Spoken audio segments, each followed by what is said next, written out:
Yeah, it's been really good. Our guys have, I told them a while ago, they've been really good about the energy and the locking in and getting ready to go.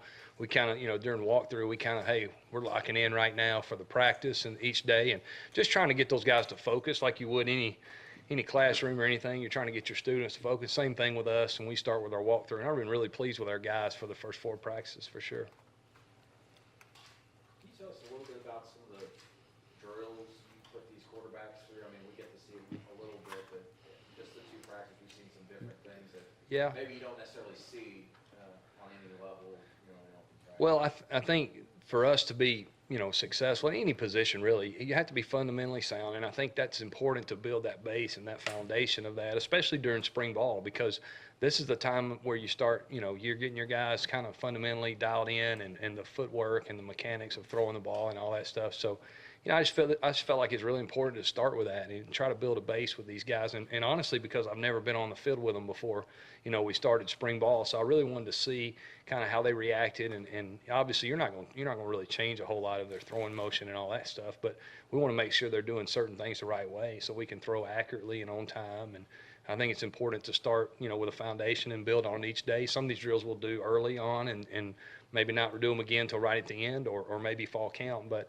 I think it's important to always start and build that foundation. What's your first impressions of the guys you have at quarterback, and with Sean being out, obviously Jared Stidham having to step up and take Yeah. a lot of that leadership? Well, the first thing is they're all great kids.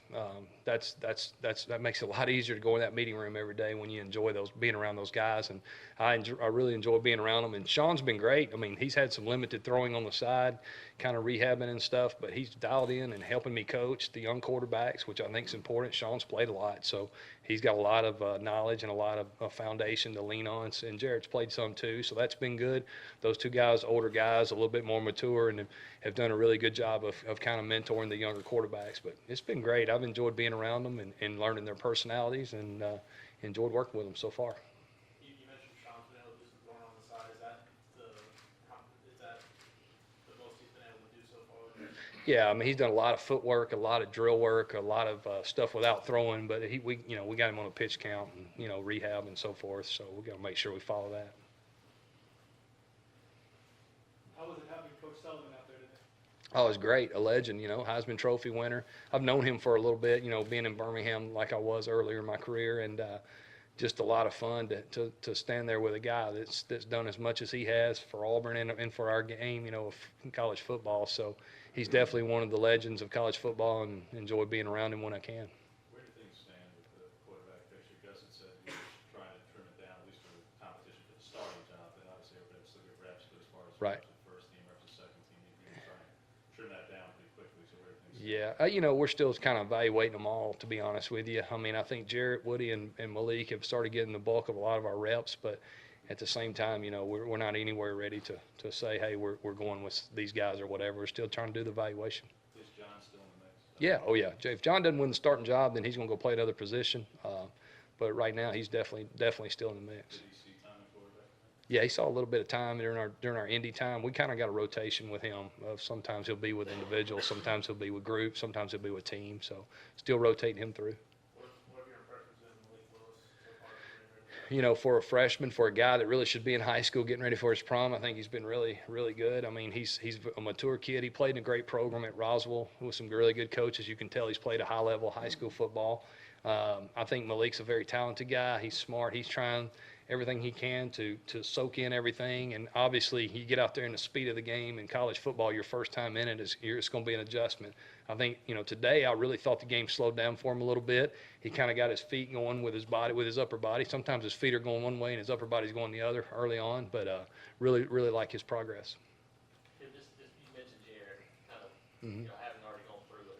What have you seen out of him through 4 days to kind of settle in? Well, he's really hard on himself. He's probably as critical as anybody I've been around on himself. Just when we go back and watch tape and I grade the film, he's a guy that's pretty hard on himself, which is good and bad. You don't want him to overdo it, but he holds himself accountable, which I think is very good. He has played enough where he's confident but not arrogant, and know he's still got a lot to learn. But really impressed with how he's preparing each day. He's and several other ones are too. I mean, most of our guys do. You kind of you kind of like to see your quarterbacks be up here a lot and in the film room and getting better. How's he performing on the field? Yeah. in drills? Great. He's doing great. I mean, he's obviously naturally talented. He's just trying to figure out, where to go with the ball all the time. But I'd say he's doing well. Jim, then what about Woody Bear? Yeah. Yeah, Woody's a talented guy. He's, obviously a redshirt freshman, and he's still trying to figure it out his first spring. But I'm excited about his progress. I've been really pleased with really all of them so far, but for sure Malik and Woody as being younger guys who've been getting some reps, and excited about Woody's progress.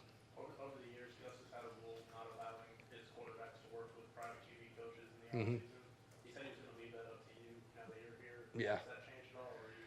Well, I think, those guys want to go work when they're away from here, and really they're just working on fundamentals and working on trying to improve and get better. So, that's something I think as time's gone, that relationship has changed over time. I'll just be honest. The year I spent out at Arizona State, I mean, every one of those guys were working with somebody, it seems like, on the West Coast. So I don't have a problem with it. And most of the guys they work with, or the few that they do, I know them a little bit anyway, and I communicate with them. So I don't have a problem with them trying to go and get better. Saw Darius Slayton back out there today. Yeah. He didn't really do much when we were out there, but how's he kind of coming along? Hoping he'll get back, as quick as he can. I'm excited to see him on the field. Obviously seen him on film, but hadn't had a chance to work with him yet. But looking forward to getting him back sometime. How do you look at the wide receiver group with both Darius limited and Kyle not here right now? Well, yeah, it's given some opportunity for some other guys to get a lot of work. That's for sure. So, it's a good group as a whole. Obviously we got some things to improve on, and that young group played in the SEC early last year, so they grew up fast. And at the same time, I think this is a big spring for them in their development. Anybody sitting out in the wide receiver group right now? I'd say different guys each day. You start loving one guy too much, and then he does something that makes you maybe not like him as much for that day. But no, that group is really improving. Cody's doing a great job with them, and their deal is they just got to continue to put good days back to back together, and by the end of spring, hopefully be much improved. The two young princes, Yeah. how are they doing? Doing great. I've been really, really impressed with those guys. Obviously, they're big as big as a house. So that's impressive when you first look at them. But they got a great attitude.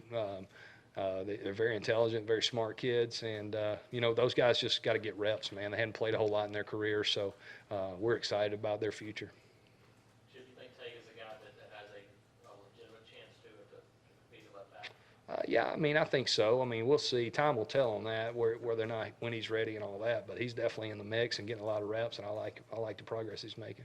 The running back said last week that there's a lot more emphasis on getting the ball thrown to him in practice. Mhm. How are those guys developed with their hands, especially a guy like Cameron Petway who hasn't caught a lot here at Auburn? Yeah, you know what though, Cameron's a better pass catcher than people give him credit for, and obviously he's a really good running back, and I think for his future, I think developing himself as a route runner and catching the ball will only help him. But I've been really pleased with him. You got Tim Horton, he's one of the best running back coaches in the country, so it's not like he hadn't coached backs before that can route run and catch. So I think we just tried to tighten some things up with those guys and give them some answers of when to run certain types of routes, and they're doing really well. Your thoughts on Larry Porter's tight ends coach? Because thought is that's going to be a pretty heavy emphasized position under you. Yeah. And a new change at all. Yeah, he's a ball coach, so he can coach any position, offense or defense. He's been a head coach before, got a lot of experience. Been really pleased with how he handles them. He understands offense, so he's done a great job. And we've got some tight ends that are developing, and getting better. And I like what I'm seeing out of that group. Larry will do a great job with them. Jim, just kind of building on that, Jalen's had a little bit of success with South coming in fresh. Yep. What's kind of the goal for them in this spring practice? Well, I think they have to. All of them just need to mature physically. And I know you can't do that in like 15 days, but they've done that in the off season. And then being able to block at the point of contact, and then obviously we want a guy that's versatile. And at the end of the day, you build an offense around your playmakers. And if your tight ends are in your top 3 or 4 or 5 playmakers, they're going to catch balls. That's the way it works. If not, you're going to get the ball to the guys that can score. And so there's been years we've had tight ends in places I've been that have been really effective, and there's been other years they haven't. But I think the more versatile we can be with our tight ends and development and let those guys, work at the different spots, I only think it's going to help us. And then, at the end of the day, after spring, we'll evaluate the offense and see where we are and who our playmakers are and how we get them the ball, and the chips will kind of fall where they do. How do you like to handle things when you guys do scrimmage, after spring break on the offense? How do I like to? How do you like to handle that? I mean, want quarterbacks to go live? I mean, how do you handle it? So there have been places where we have gone live. When I was here the first time, I think we didn't do that because we only had 2 at that time. But I think each year's a different situation. I'm not really sure which way we'll go with that yet. But I think they got to be, at some point, they got to be tested for sure. But I think you got to be smart about when and how you do it. And once you have, that first scrimmage, really, is that when you want to try and start narrowing it down when it comes to quarterback? Yeah, I think so. I mean, I think we'll know when we know. I mean, I'm not ready after 4 practices to say who this guy is this or that. I think it's a continued evaluation throughout spring ball, and we don't play till September, and I think our guys, we do a great job of practicing fast and getting a lot of reps. So I think we'll kind of just know when we know, so to speak. Because it's a very seriously doubt that you name a starting quarterback at the end of spring, just alluded to it's very early now, but Yeah. just in your own personal timetable, especially with Sean. Yeah. There's no way to make. Oh, I don't think so. Sean, I want to see Sean. Sean's made a lot of plays here. When he's been healthy, he's been really effective. So, I don't think we're even close to really discussing anything like that yet. And Chip, when we ask us some offensive questions now, we get that, that's Chip's call. I'm gonna leave that to Chip. Really? Can you kind of discuss how much Good. autonomy you have and what that communication? Oh, yeah. No, it's definitely, I've got a lot of autonomy. I mean, I'm glad he's saying that. That's good. He's he's one of the best that's ever done it. So, I mean, I'm definitely he's a guy I'm gonna lean on for sure, but he's been great with me. I mean, we're doing things the way we want to do it, the way it fits Auburn, the way our staff, the offensive staff is doing things. I mean, obviously he knows what we're doing and how we're doing it, and there's a lot of things he really likes, and I think we're just trying to find the right mix, of what we want to do. If the places I've been, when I was at Troy, we were a certain way. When I was at Southern Miss running the offense, we were a certain way. At Arizona State, we were a little different than Southern Miss. It's all about the team you have. You build the team around your quarterback and your playmakers, and that's what we're trying to do here. Chip, how was Braden Smith looked at right tackle? And are you mixing some other guys in the first group? Yeah, we are definitely. Braden looks good anywhere he is. I think he's a special player, special guy, great person. First one in the meeting room. All the intangibles are there. Just really have been impressed with him. Obviously, I think him being at right tackle is something that is going to help our team. At the same time, we're gonna find the right combination of guys. But I really like what he's doing right now at tackle. Anything else? All right, Coach. All right, appreciate it. Thank you.